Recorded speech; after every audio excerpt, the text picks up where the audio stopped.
Now here's an interesting comment. I like this. I made a video called Bulgarian, Romanian, and Macedonian men are hairy. ... And so that was based on a comment that someone had left. And I admitted, I'm one of those guys. I've got some of that DNA in me. I'm a very hairy guy. And also mentioned in there is that men of that descent also do not get sunburned very easily. It's very hard for me to get sunburned. I get tan really easy. For me to get sunburned means I'm outside in the water all day in the sun with no sunscreen.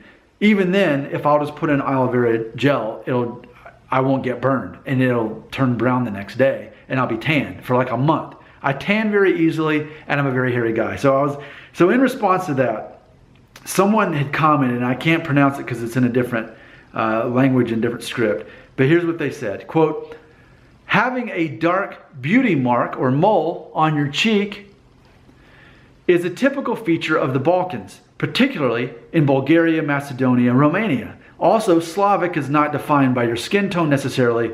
That is mainly the location. North is cold, hence white, and south is warm, hence olive." End quote. I think this is an interesting comment. Yes, I have a mole and I forget that I have it. I've had it my whole life. It's not too big, but it's subtle, it's there. I've got this mole. In fact, when I grow a beard, you can't really see it because my hair is so dark and it just covers it up. So yeah, I definitely have that mole there.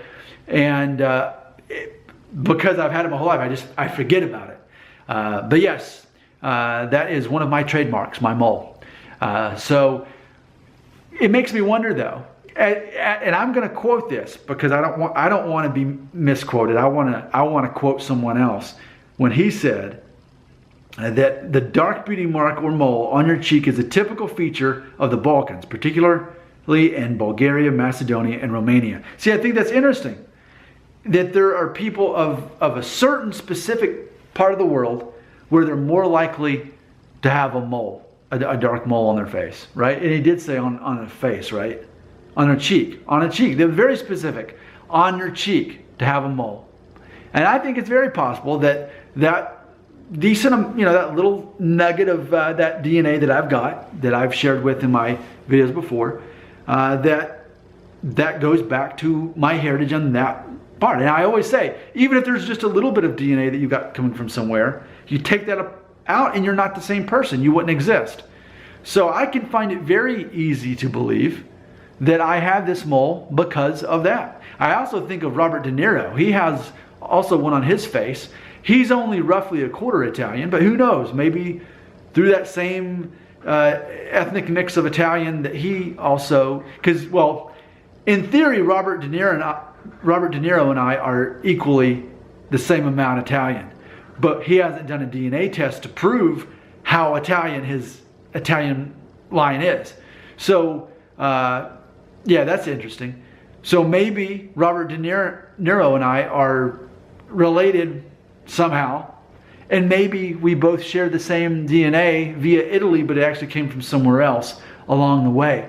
Makes me wonder though, are there other ethnic backgrounds, or however we want to word it, that are also likely to have a mole on their face? Now I'm going to point this out, and I hope this is not offensive, because that's the last thing I ever want to do. I want to celebrate and explore ethnicity. I do just want to point something out. I taught English in Thailand for 2 summers. And one of the summers I was there in 2004, there was a group of Filipino people that came there, young men and women, that I taught alongside and traveled with across Thailand, mainly in Nonthaburi. And I noticed that almost all of them had a mole on their face. And I had some Filipino friends in college that I went to, where I went to college. Same thing. The ones that were Filipino had a mole on their face. So I'm wondering, is there any truth in that, or is it a complete coincidence? And someone would say, Nick, there's no truth to that at all. I'm Filipino and I don't know anyone with a mole on their face. And then my response would be, okay, I guess I'm wrong. And I guess it's just a major coincidence that out of the 20 Filipino people that I taught in Thailand with, I think only one didn't have a brown mole on their face. And then those 2 people that I knew in college that were Filipino, they had one as well. I'm accepting it could have been a complete coincidence. I'm just asking a question so that I can understand. I'm not saying having a mole is a good or a bad thing. I'm not saying if you don't have, man, you better get a mole in your face because you ain't nothing till you get a mole in your face. Nor am I saying, why do I have a mole? No, I'm just unemotionally pointing out this fact and wondering what kind of DNA ties can we find going back to certain parts of the world where people might be more likely to have a brown mole in their face because of that. I'm asking questions. I've been enlightened by the comment, but I want to be more enlightened by what you have to say.